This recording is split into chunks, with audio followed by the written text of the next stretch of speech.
¿Qué tal? ¿Cómo estamos? Feliz jueves. Este es su programa de Wiseman. Mi nombre es Manuel Callejas y hoy pues, vamos a tener un invitado de honor. Vamos a hablar de esa bebida que es buena con todas las penas, efectivamente el mezcal, entre otras cosas.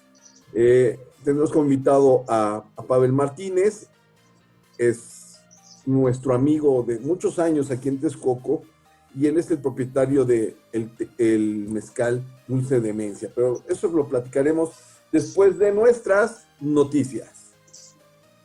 Bien, ¿qué ha pasado estos días? Han pasado algunas cosas interesantes. Eh, ¿Qué puedo dar yo de relevancia en el mundo de la cultura pop? Pues cumplimos años del fallecimiento de Michael Jackson. Y no podemos dejar de lado hablar de Michael Jackson porque definitivamente es un icono particular, es un parteaguas en la música, al menos de la generación X y de la cultura pop. Michael Jackson es el mayor vendedor de discos de la historia, aún después de los Beatles.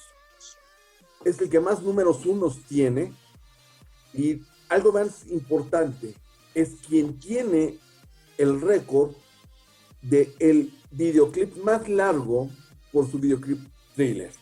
Este videoclip, para aquellos que no lo han visto, de la nueva generación, marcó todo un antes y un después en la industria de los videoclips, ya que fue desarrollado y fue presentado como si fuera una película, un cortometraje, muy bien estructurado. Fue apoyado por Steven Spielberg en esa producción y está basado con temas redundantes de los años 50. Y quiero tocar un tema aquí importante. ¿Por qué Michael Jackson utiliza el tema de los años 50 en 1982? Básicamente, la razón es una. Como hoy, muchos de nosotros hacemos remembranza y recordamos a los 80s y los 90s. En los 80s se recordaba a los 60s y a los 50s. ¿Por qué?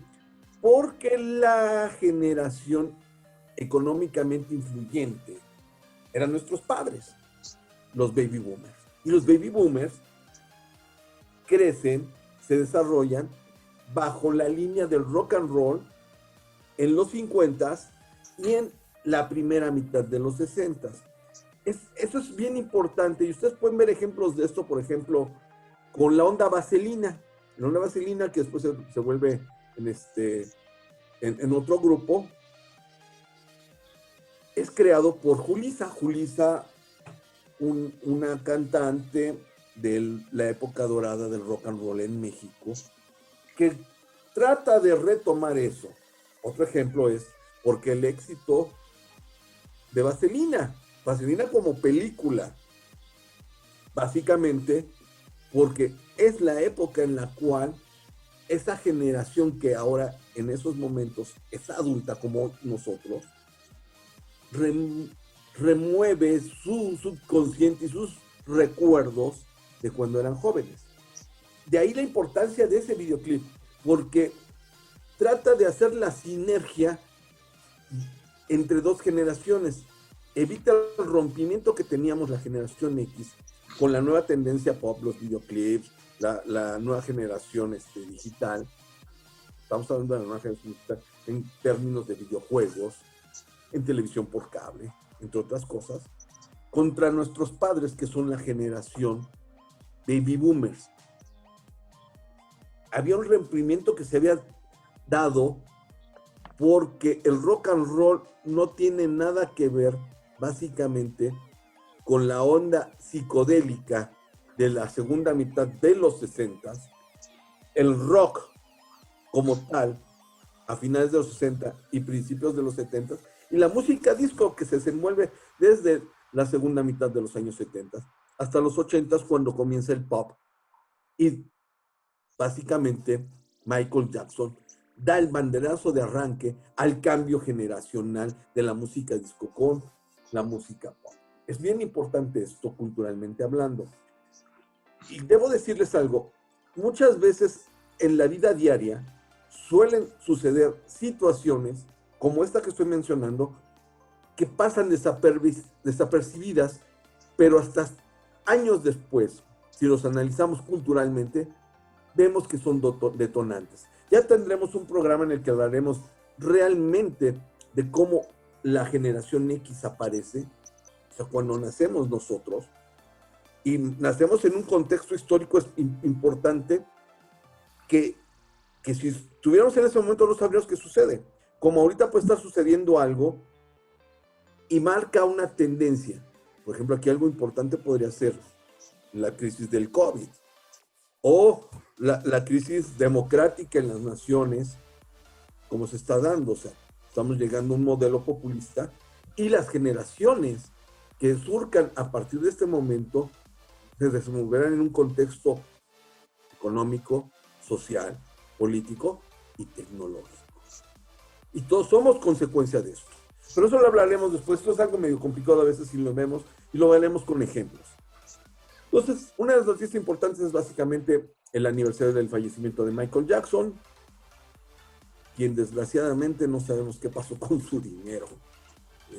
Pues, alguien inmensamente millonario que llegó a comprar todos los títulos de los Beatles, y de eso hay una anécdota. Cuando graban Michael Jackson y Paul McCartney, That Girl Is Mine, ese sencillo, Paul McCartney no quería grabar con Michael Jackson. Sentía que no los conjugaba musicalmente nada, y Michael Jackson lo busca y logran hacer esto. Acá caen o crean un buen tema, es That Girl Is Mine, melosón, no pop como tal, pero sí, y tiene buenas ventas. Y Michael Jackson le dice que por qué no trata de Paul McCartney de adquirir todos los derechos de Lennon y McCartney, de todos los discos, de toda la discografía de los Beatles. Y dice, Paul, sí, nada más que es muchísimo dinero y no me alcanza, no lo tengo.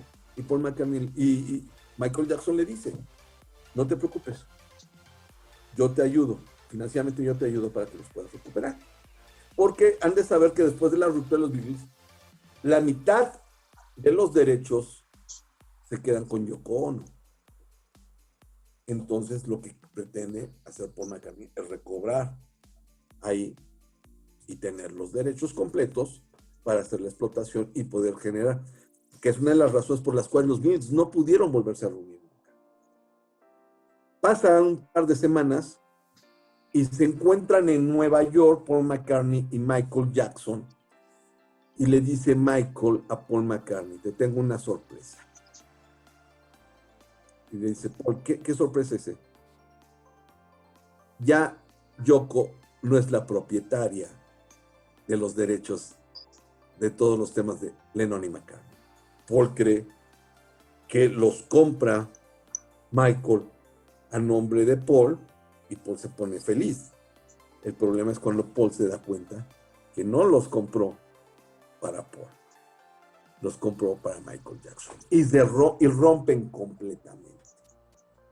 Es el principio de la locura, que yo podría decir, de Michael Jackson. De ahí desencadenan algunas otras locuras, el empezar a cambiar de color de piel, el quererse casar con la hija de Elvis Presley, que se casa con ella, con Lisa Marie Presley, porque si era la hija del rey del rock and roll, ella era la princesa del rock and roll, él era el rey del pop, pues esa era la realeza musical, ¿no? Y más si tenía ya toda la propiedad intelectual de Lennon. Esa es la anécdota de hoy basada en la noticia que tuvimos esta semana. Hemos tenido una semana muy movida, muy complicada. La crisis del COVID no ha terminado, señores. No ha terminado. Se ha abierto la economía, se está saliendo, pero esto no ha terminado. Salgamos con orden, por favor. ¿Sí? Nos vamos a ir a un corte. Después de este corte voy a regresar con mi amigo Pavel Martínez y vamos a hablar sobre el mezcal. Esto es The Wise Man, mi nombre es Manuel Callejas y estamos de vuelta.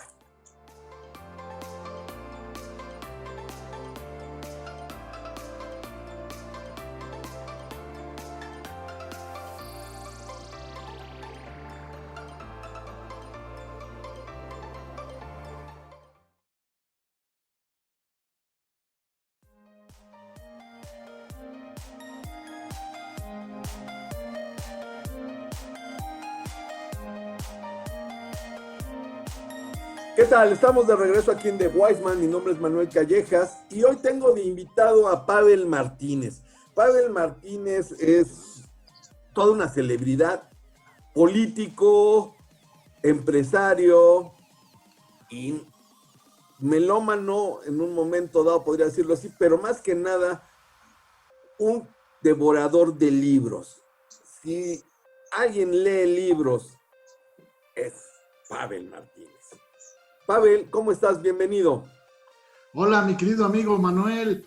Oye, pues muchas gracias por eso, de devorador de libros y toda una celebridad. Gracias por tus palabras. Ya no leo tanto, pero bueno, ahí de vez en cuando ahí nos metemos por las noches. No, sí, te conozco perfectamente bien. Sé que eres todo un bibliotecómano. Tienes muy buenos textos, luego los recomiendas ahí en la red. Algunas veces sí he agarrado algunos de los que tienes. Político, nos conocimos en la política hace más de 10 años, en ese rollo. Somos hombres reales de izquierda, no somos populistas.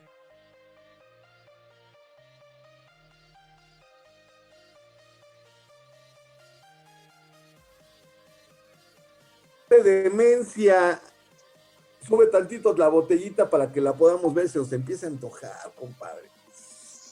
No, nada como una copita de mezcal a estas horas con una salecita de gusano y una naranjita y una botanita. No. Platícanos un poco sobre Dulce Demencia, que cumple ya un año esta empresa. Platícanos, Pavel. Claro, mi amigo. Primeramente, muchas gracias por la invitación aquí a tu programa. Siempre tú te me has hecho una persona muy congruente en lo que dices, en lo que haces, y muchas gracias. La verdad, estamos aquí gustosos. Gracias. Mira, la empresa se llama Casa María Ocio. Es una empresa que se fundó en la ciudad de Oaxaca. Su domicilio fiscal está en la ciudad de Oaxaca. Y es una empresa pequeña, es una empresa familiar, de la cual yo formo parte. Y bueno, quisimos entrarle al negocio y a la industria del mezcal. Por la denominación de origen que tiene esta bebida espirituosa mexicana, pues lo hacemos ahí en Oaxaca, en la ciudad de Tlacolula de Matamoros, que está a media hora de la ciudad de Oaxaca, en asociación con Destilería Tlacolula, con nuestro maestro mezcalero Eric Hernández, que es un maestro mezcalero ya de quinta generación. Órale. Sí, es muy bueno, es de los mejores mezcaleros, no es por nada, pero es de los mejores, hay muchos, pero él es muy bueno. Entonces decidimos entrar en esta industria con esta pequeña empresa Casa María Ocio. María Ocio era el nombre de mi bisabuela, ella era oaxaqueña. Entonces, bueno, esta empresa lanza al mercado, esta empresa se fundó hace 2 años, y la marca Dulce Demencia, que es que lanza al mercado Casa María Ocio, cumplió el viernes pasado ya 1 año en el mercado, ¿no? Entonces, bueno, quisimos exaltar esta bebida mexicana 100%, una bebida noble, una bebida que nos representa las tradiciones, no solo de Oaxaca, sino de México, ¿no? Y de los estados que sustentan la denominación de origen mezcal, que son 9 estados. Eso es importante. ¿Son 9 o son 7? Yo sabía que era Oaxaca, Durango, Guanajuato, Guerrero, Michoacán, San Luis Potosí, Puebla, Tamaulipas. Así son 9, perdón. Sí. Son 9. Tamaulipas y Zacatecas, perdón. La denominación de origen fue Puebla con 100 municipios, me parece, más o menos. Sí. Entró 3 años, me parece que entró Puebla. Sí, y bueno, aquí lo importante es que tenemos una sucursal aquí en la ciudad de Texcoco, ¿no? Desde aquí prácticamente distribuimos el mezcal, ¿no? Es por el punto también estratégico, y bueno, pues yo soy texcocano, y de aquí distribuimos pues al centro, se puede ir muy rápido a Veracruz, a la parte del Bajío, a Puebla, es muy rápido. Entonces, aquí es donde distribuimos el mezcal. Aquí está una sucursal de Casa María Ocio, y bueno, aquí es donde hemos tenido pues también aceptación de nuestra marca Dulce Demencia, Manuel. Oye, yo vi por ahí que se comercializa en Japón. Sí, mira, tuvimos hace como 8 meses, hicimos una pequeña exportación a Japón. Fue una exportación pequeña, pero sí hicimos entrega por allá. Ahorita, bueno, pues por todo lo que ha pasado de la pandemia, ya no ha habido más consumo, pero estamos presentes ahí en Japón a través de nuestro amigo Isaki. Él es el embajador del mezcal, del Consejo Regulador del Mezcal, allá en Japón. Y fíjate, si me dejas también agregar algo, Manolo, ahorita es importante también que las personas que consuman mezcal sepan que es una denominación de origen y que tiene que estar certificado el mezcal. El mezcal lo regula la norma 070, la norma oficial mexicana 070. Entonces, quien guarda esa aplicación de esa norma es el Estado mexicano bajo el Consejo Regulador del Mezcal. Entonces, si tiene el holograma del Consejo Regulador del Mezcal, quiere decir que este mezcal cumple con todas las características químicas para el consumo humano. Lo digo por esto que ha habido últimamente del consumo de alcoholes adulterados, ¿no? Y en el mezcal, el tequila se daba antes, ahorita ya no tanto, pero se da mucho el mezcal, en donde es muy fácil tener, incluso es competencia desleal para nosotros, que tú vayas a un lugar y que te ofrezcan el mezcal de la casa. Ese mezcal es un mezcal que no sabes, para empezar, si es mezcal, y no precisamente te lo dan muy barato, ¿no? Entonces eso es bien importante que la gente sepa y que ayude también a los productores mezcaleros a que se certifiquen. Eso es muy importante. Por ejemplo, en nuestro negocio, el mezcal de la casa es Dulce Demencia. Y sí quiero hacer hincapié en esto, porque tienes mucha razón. Yo he ido a muchos lugares y hay el mezcal de la casa. Y son mezcales que no están, membrete se llama el... Marbete, no están marbetrados, no traen ¿cómo se llama? El logo de Hacienda o del SAT, y menos que tú estás diciendo del Consejo Regulador del Mezcal. Eso es bien, bien importante, y yo creo, amigos, que debemos de tener cuidado con esto, máxime por nuestra salud. Hay un sinnúmero de ejemplos de gente que no se ha quedado ciega, se ha muerto, y vimos hace un par de meses casos en Morelos, de gente que estuvo bebiendo bebida adulterada tipo mezcal, y ha habido algunos casos en Puebla, y hay casos memorables en otros estados. Es bien, bien importante esto que estás diciendo, Pavel. Yo tengo una duda. Sí, dime. Cuando tú pides un mezcal, ¿cómo sabes cuál es? Por ejemplo, en whisky, pues tengo uns 5 años, 7 años, 12 años, etcétera, etcétera. Aquí yo sé que hay de pechuga, que espadín, que aperla. O sea, cuéntanos un poco sobre eso. Sí, mira, es importante lo que dices. ¿Cómo identificas a un mezcal, no? Y esto se deriva de lo que acabo de mencionar, de la norma 070 y la norma del etiquetado que debe de tener un mezcal, que debe ser aprobado por el Consejo Regulador del Mezcal.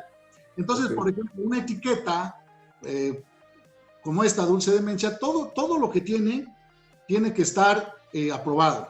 Para empezar, tiene que señalarte qué tipo de agave es el mezcal que estás probando.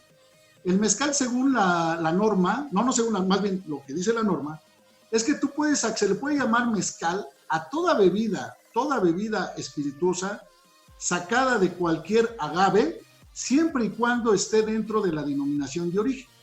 De los 9 estados que dijimos. Exactamente. Esto nos da a que haya muchos tipos de mezcal, de los tipos de agave que se salen, ¿no? Donde se destila. Entonces, en la etiqueta debe de decir qué tipo de agave es, para empezar. En este caso, este es agave angustifolia, que es el agave espadín, que es el más común para sacar mezcal. Espadín. En este caso debe decir agave angustifolia, que es su nombre científico. Debe de decir también el contenido alcohol volumen que tiene este mezcal. La norma nos dice que el contenido de alcohol volumen, de porcentaje de alcohol volumen que tiene el mezcal, como mínimo tiene que tener 35% y como máximo 55%. Dentro de 35 y 55 te puedes mover tú y lo tiene que estar de 38%. Segunda, debe ser qué tipo de mezcal es. En la norma nos dice que hay 3 tipos de mezcal. Si tu etiqueta dice mezcal solamente, quiere decir que ese mezcal está hecho por procesos industriales. Si tu etiqueta dice mezcal artesanal, como es el caso de Dulce de Mincia y que lo dice en la etiqueta, quiere decir que está hecho por procesos artesanales. Y hay una tercera categoría, que es el mezcal ancestral, que está hecho por procesos ancestrales y básicamente son los que se destilan en olla de barro. Eso lo tiene que decir la etiqueta. Y también lo que tiene que decir la etiqueta es elaborado en el estado que contenga la denominación de origen. En este caso es Oaxaca, es elaborado en Oaxaca. Y en mi caso, tiene que tener la norma oficial mexicana de la empresa de Casa María Ocio. En este caso, nuestra norma es O419X. Creo que no lo debe de tener. Creo que ahorita ya no lo ponen. Pero bueno, en mi caso, aquí lo ponemos. Tiene que decir hecho en México y tiene que decir atrás, en la contraetiqueta, el nombre de la empresa, el RFC de la empresa, el lote y el número de botella. Eso es bien importante.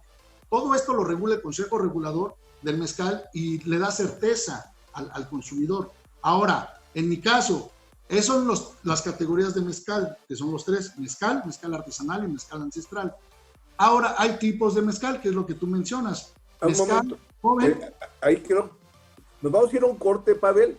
Claro. Y regresando al corte, quiero que entremos a ese tema. ¿Qué tipos de mezcal? Para conocer un poco más. Esto es The Wise Man, mi nombre es Manuel Callejas y tengo el honor de tener a Pavel Martínez, que está platicándonos sobre mezcal y especialmente sobre Dulce de Mincia. Nos vamos al corte y regresamos en un momento más.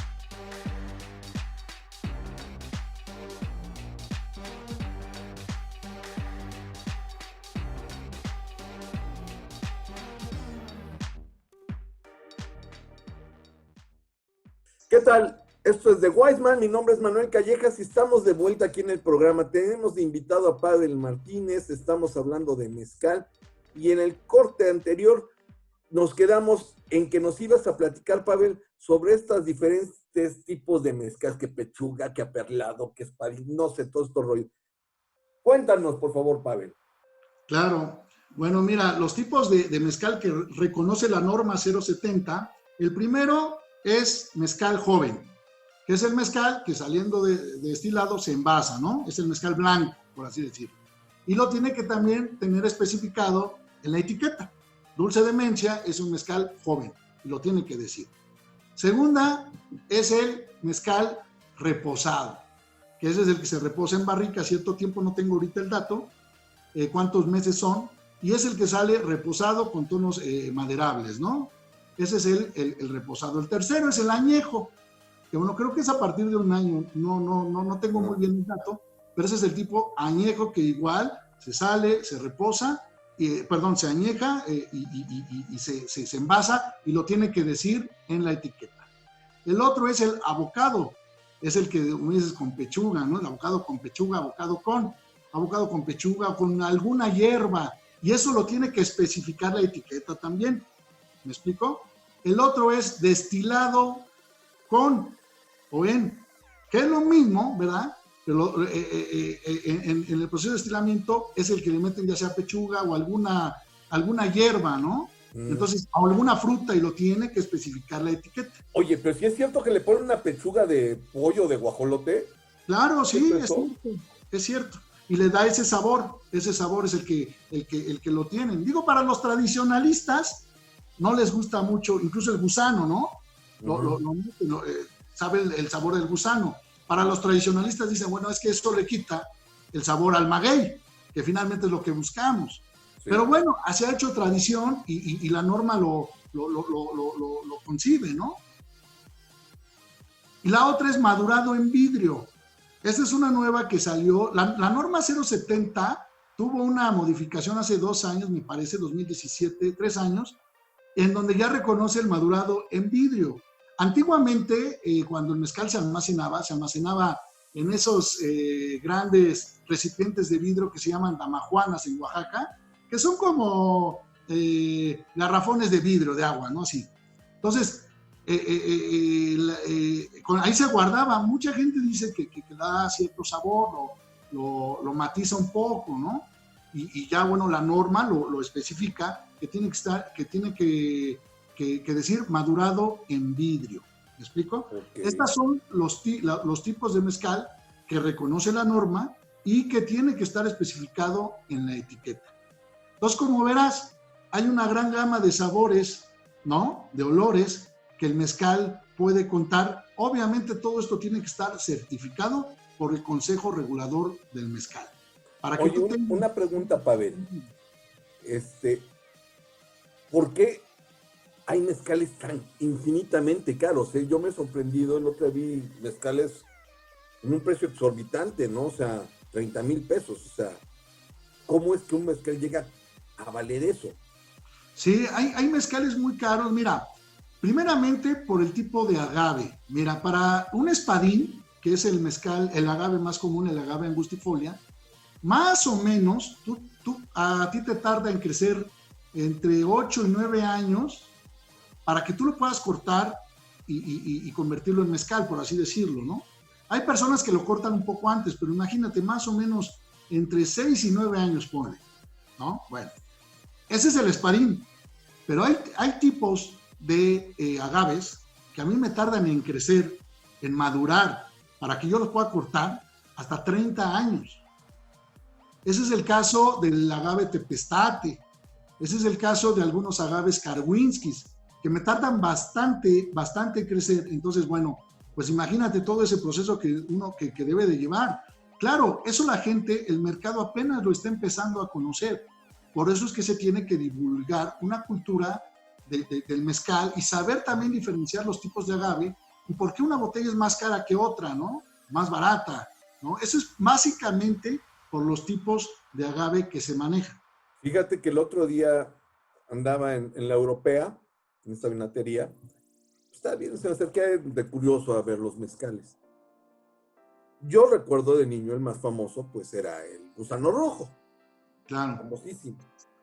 Y había una botella muy bonita, labrada en cristal, de Gusano Rojo en forma de gusano. Y ajijos, costaba 12,000 pesos la botella. O sea, me imagino que hacer de uno de estos tipos de agaves que tú estás mencionando, porque yo me acordaba que Gusano Rojo no era un mezcal así que digas, uff, ¿no? O sea, es como hablar de whiskies, ¿no? O sea, un JB contra, pues, ¿qué te gusta? Un etiqueta azul, ¿no? Claro, o sea, claro. El Gusano Rojo era como el JB y pues hablar ya, no sé, de una marca que no sé cuál. Ya así tú sabes, te pedía que me platicaras de un mezcal así exuberante, ¿no? Claro, eso es lo... Pesos. Sí, hay unos que... Bueno, algún amigo alguna vez me contó, me dijo, oye, es que yo cuando era niño el mezcal era muy barato, ¿no? Entonces, y ahorita está muy caro. Yo, bueno, pues es que para empezar, ahorita, pues los que ya hacen empresas para hacer un mezcal, pues para empezar la certificación cuesta. Ahora, antes había mucha materia prima, tú le ibas a cortar al monte. Ahorita hay una escasez de materia prima de agave, para empezar, ¿no? Entonces, eso es muy importante. Ahora, pagar también una marca que esté certificada, pues eso encarece todo el producto, ¿no? Entonces, son una serie de cosas que uno va sumando, pues para que llegue algo de calidad, ¿no? ¿Cuál es la marca Status de mezcal, si es que la conoces? ¿Hay una marca que sea Status? Bueno, mira, hay unas marcas muy buenas. Dulce de Demencia es una. Desde luego, y es muy bueno, ¿eh? Muy bueno, muy bueno. Hay una que se llama Los Amantes. Es un mezcal muy bueno, Los Amantes. Es un mezcal bueno, es un mezcal que tiene un proceso excelente. Hay otro que se llama Sinai, no Sinaí, Sinai, de Don Nacho y de Don Nacho Martínez, también es muy, muy bueno. La marca Mystique, la marca María, son María, mezcales sí lo he visto. ahorita. Claro, hay mezcales muy conocidos, muy conocidos. Montelobos, por ejemplo, 400 conejos. 400 conejos que están en todas partes, Amores, ¿no? Son buenos mezcales también. Y tienen digamos que ellos empezaron a penetrar en el mercado, ¿no? Uno que también es bueno son los danzantes. Y los danzantes de los hermanos Muñoz, ellos apostaron al mezcal cuando nadie le apostaba al mezcal. Entonces, ese también es muy buena marca. Oye, está muy interesante la plática. Es increíble cómo se nos pasó el rato, mi querido Pavel, fíjate, No, ya pues, aventamos la hora casi aquí. no, perfecto. Oye, te quiero involucrar en una segunda parte de este programa. ¿Cómo ves? Si te la rifas, si le entras aquí al de Wiseman a platicaros un poco más, porque me gustaría contraponer el mezcal contra el tequila, ¿no? Y que invitáramos a alguien tequilero y hablar. Y te voy a decir por qué es importante, porque es parte de nuestra cultura y es parte de la bebida tradicional que ha salido de México hacia el mundo. O sea, Claro. el tequila conquistó el mundo, tanto así que hubo una disputa con Japón por la denominación de origen. Los japoneses querían hacer tequila ya ellos. Y no dudo que tarden en hacer lo mismo los chinos con el mezcal, o los japoneses también. Entonces, Pavel, te agradezco infinitamente la entrevista. ¿Te avientas dentro de 8 días un segundo round aquí con nosotros? Claro que sí, Manolo, será un placer. No, el placer fue para nosotros. Y como siempre, amigos, cuando esto se pone bueno, esto se va como el agua. Sí. Esto fue The Wiseman. Mi nombre es Manuel Callejas. Tuvimos a Pavel Martínez, que lo tenemos dentro de 8 días siguiendo platicando de este tema. Y te prometo que me traigo mi botellita para la sana distancia estar brindando desde acá. Pavel, muchísimas gracias, te agradezco. Te agradezco antes que nada la amistad y te agradezco la entrevista, mi hermano. Gracias a ti, Manolo. Gracias por todo. Gracias.